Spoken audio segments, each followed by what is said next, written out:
Jelang lawan PSM Makassar di babak playoff internal Liga Champions Asia, Bali United sudah melepas 11 pemain seusai Liga 1 musim 2022-2023 berakhir.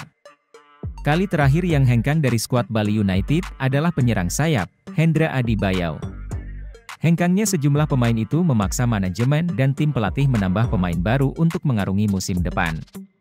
Pelatih Stefano Teku Cugura mengatakan Bali United masih membutuhkan 2 hingga 3 pemain tambahan. Namun, tidak disebutkan kebutuhan 2 hingga 3 pemain itu untuk posisi apa. Namun, jika dilihat dari jumlah kuota pemain saat ini, posisi bek kiri hanya dihuni oleh 2 nama, yaitu Ricky Fajrin dan Gede Agus Mahendra.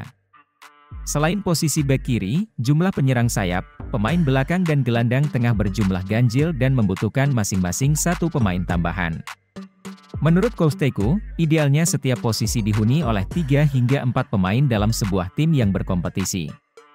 Coach Teku mengatakan tambahan 2 hingga 3 pemain ini bakal memperkuat skuad Bali United musim depan.